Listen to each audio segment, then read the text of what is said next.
Now for the original post. Every year, our family does a big Thanksgiving dinner, and we all typically bring a dish or two. My sister, who's a lovely person in every other way, insists on cooking something homemade every time. The issue? She's not a great cook. And I don't mean just not great. I mean she has somehow managed to turn classic dishes into borderline inedible creations. For context, last Thanksgiving, she showed up with her special recipe, stuffing that was over-seasoned with random spices like cinnamon and cardamom. It was dry, and the flavors were confusing and totally off for stuffing. Only one person took a small bite, and the rest went untouched. Another year, she brought a green bean casserole that had some kind of strange, chewy texture. She later admitted she used coconut milk and almond flour to experiment. No one wanted seconds of that either. This year, I'm hosting Thanksgiving. Since I'm responsible for putting it all together, I wanted to keep the menu consistent so that people could actually enjoy a cohesive meal. I thought I'd avoid drama by asking her to bring non-food items instead, like wine, soda, or even some flowers. I explained to her, very kindly I thought, that I just wanted to make things easy and streamlined, and I'd handle the main dishes. But she didn't take it well. She got offended and told me I was being controlling and shutting her out of the family gathering. She then accused me of making her feel inadequate and said that Thanksgiving is about everyone contributing, not me deciding what's acceptable. I told her that everyone appreciates her effort, but that she could contribute in other ways and still be part of it. She doubled down and said she's bringing her famous green bean casserole whether I like it or not. Now, my mom and a couple of other family members have chimed in, saying I should just let her bring whatever she wants because it's Thanksgiving and it's the thought that counts. They're acting like I'm committing some huge offense by wanting the food to be enjoyable for everyone and not have random experimental dishes that no one will eat. But I feel like I'm just trying to keep the meal enjoyable and, frankly, edible. I don't think it's wrong to want guests to actually enjoy the food, especially since I'm putting in a lot of effort to host. Am I really being unreasonable here? Now for the update. All right, well, things have escalated fast. Thanks to everyone who offered advice. I tried to compromise, but it's already turning into a whole thing, and Thanksgiving is still a few weeks away. After our last conversation, my sister was being pretty cagey about what she planned to make, so I reached out to my mom, hoping she could help smooth things over. Instead, she got defensive, saying I'm overthinking and that it's just one dish. I told her I wasn't sure it was just one dish anymore, especially after hearing about my sister's grocery haul, including canned oysters and edible glitter. Then my mom let slip that my sister has been hard at work on some creative menu she's planning as her Thanksgiving surprise. Apparently, she's been telling the family group chat, which I wasn't included in, by the way, that I'm being controlling and that she wants to expand everyone's palate with something truly unique. To top it off, my cousin sent me a screenshot from the group chat where my sister said she's bringing not one but 3 dishes to Thanksgiving now. She's calling them her Thanksgiving trio experience, complete with their own place settings and little menu cards she's designing. I'm officially panicking because I have no idea what she's planning to serve, and from what I've heard, it's not remotely traditional. At this point, half the family thinks I'm overreacting, while the other half is texting me with things like, is she really bringing glittered sweet potatoes? I feel stuck. If I try to control it anymore, I'm the bad guy, but if I don't, Thanksgiving might turn into a tasting event for my sister's avant-garde cooking. So yeah, Thanksgiving is weeks away, and it's already become a family spectacle. I don't know whether to brace myself or just preemptively order pizza. Now for a few important comments. Rowana133 suggested, just let her bring the green bean casserole and make an actually edible one as backup. It's not worth it to die on this hill. After seeing the update, they added, glittered sweet potatoes? What in the unholy hell spawn is that? I'm scared about the oysters. My advice now would be to make so much food that there is absolutely no room on the table and have her set up her trio somewhere else, away from the normal people food. Or cancel it and have someone else host. She's doing it to disrespect you in your home, so maybe it's not worth it. Bunkerman commented, yeah, like if people don't like it, they don't have to eat it? Electronic Watch 700 said, these 2 top comments seem to be the obvious answer. I don't understand how this has become a major thing or why it's made to be something complicated. Slickrock added, because she is, in fact, being controlling. People just don't need to eat it. Who freaking cares? My God, how exhausting and ridiculous. Natural War 1261 advised, let her bring it. Maybe she's been practicing and it's good. If not, maybe she'll get the hint. WMG-Man suggested, let her bring what she wants, but make an actual alternative dish yourself for everyone to actually eat. I have a niece that used to do something similar, always changing or substituting some key ingredient so that it tasted awful. Now for the 12-day update. All right, so Thanksgiving is now just a little over 2 weeks away. and somehow, things have escalated even further than I thought possible. I thought maybe my sister's Thanksgiving trio experience would be the peak of the drama. Well, turns out I was wrong. Since the last update, my sister has become fully committed to making her dishes the main attraction. She's been dropping hints in the family group chat, which I'm still not included in. But shout out to my cousin for the screenshots about how this Thanksgiving will be one to remember and calling it her Thanksgiving debut. She's apparently been referring to herself as the Thanksgiving head chef and has hinted that she's bringing some kind of culinary surprise centerpiece that will transform the whole experience. From what I can piece together, she's planning a main statement dish in addition to her original 3 side dishes. I'm picturing something equally bizarre, but on a much larger scale, and honestly, I'm terrified. If her green bean casserole was already pushing it, I can't even imagine what she thinks is worthy of being the centerpiece.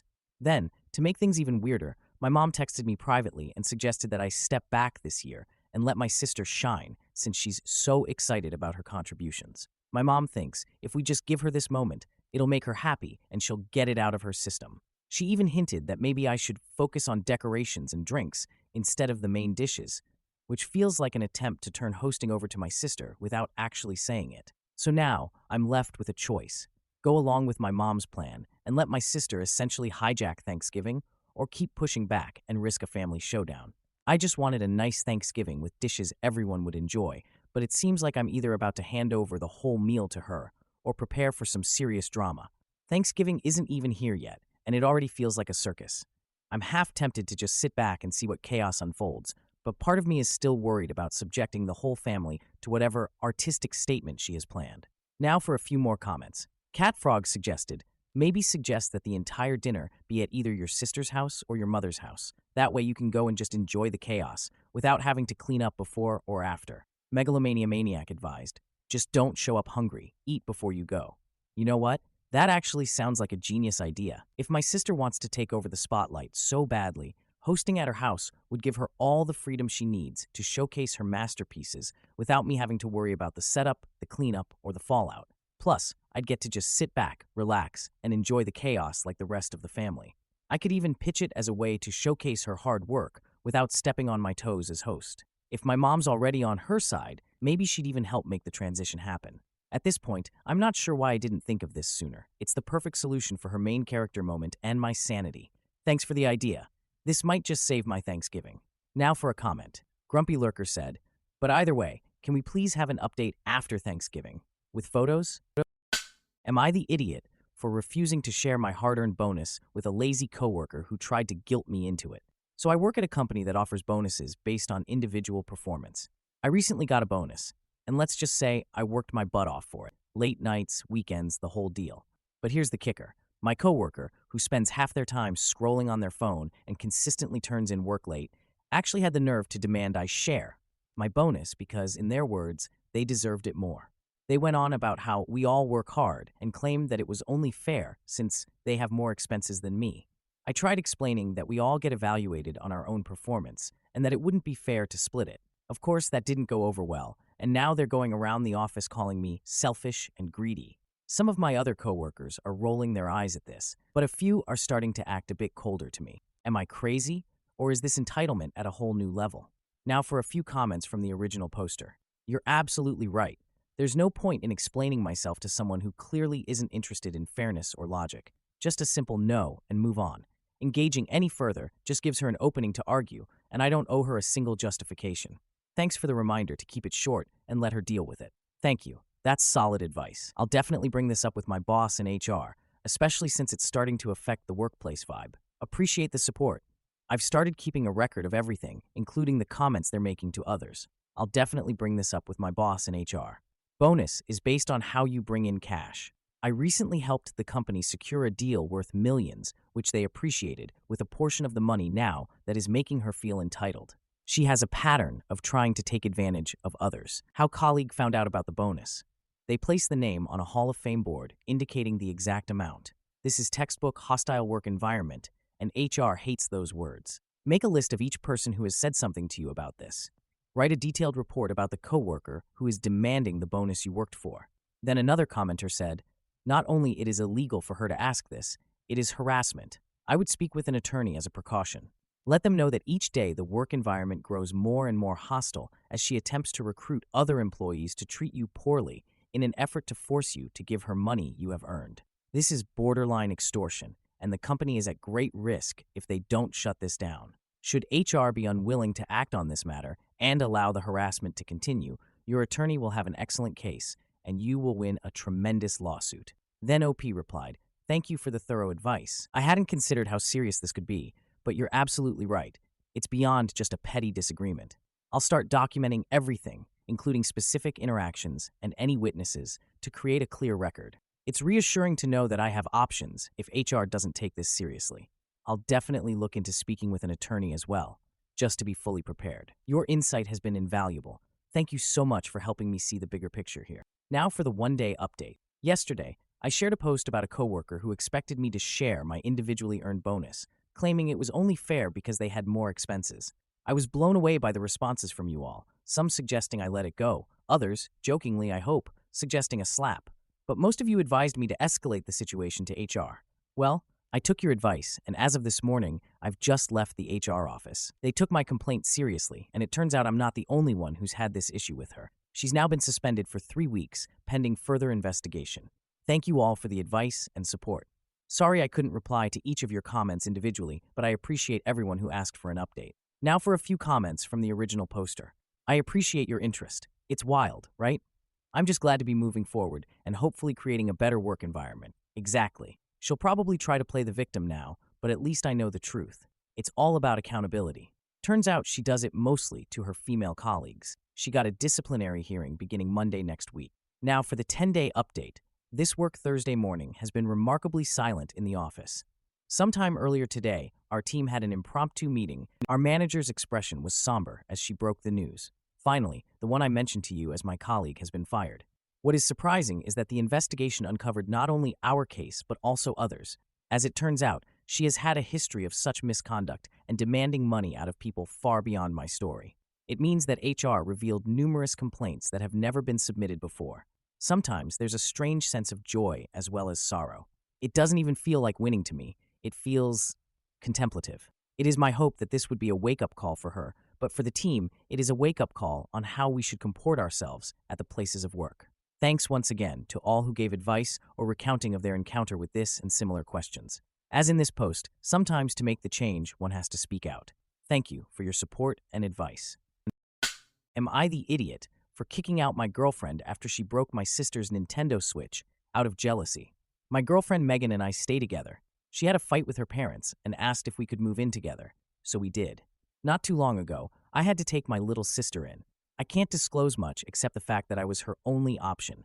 When we had the talk about me having to take my sister in, Megan did not like the idea. She told me that I was too young to have such a responsibility. What will happen when we get married and have our own kids? Our place was too small, etc. But didn't outright say she had an issue with it. I obviously couldn't turn my back on my sister, so I went ahead with it, despite her reservations. Although my sister has always been friendly to Megan from the moment she met her, Megan is always just indifferent. And it sucks because my sister really admires her and enjoys talking to her. I just thought maybe they don't connect because of my sister's age. A month ago, I bought my sister a Switch. She has always wanted one, and all her friends have it. I figured she deserved it as she does well at school, helps with chores, and is generally a well-behaved kid. She loved it and has been taking good care of it.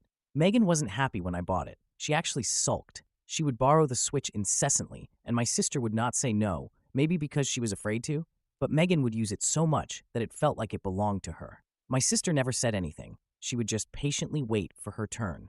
Sometimes Megan would use it even when my sister was at school, saying that she gets bored when I'm at work. All this made me uncomfortable, so I asked her to please tone down on the Switch, as it's unfair on my sister. It was her gift. Megan agreed, although it was clear that she was upset. She gave us the silent treatment for the rest of the night. Last week, when I came back from picking up my sister from school after work, we found her Switch broken.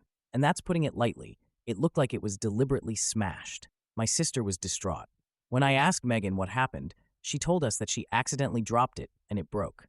It was obvious that she was lying, and when I pointed that out and all the other times where she seemed to have an issue with an 11-year-old for no reason, she got annoyed and told me that everything was fine until my sister moved in.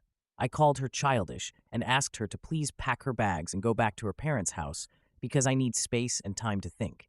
This only made her more annoyed, but she eventually left. Her best friend texted me last night to tell me that I was a jerk for kicking Megan out because, on top of everything else, I know how rocky her relationship with her parents is. Does this make me a jerk?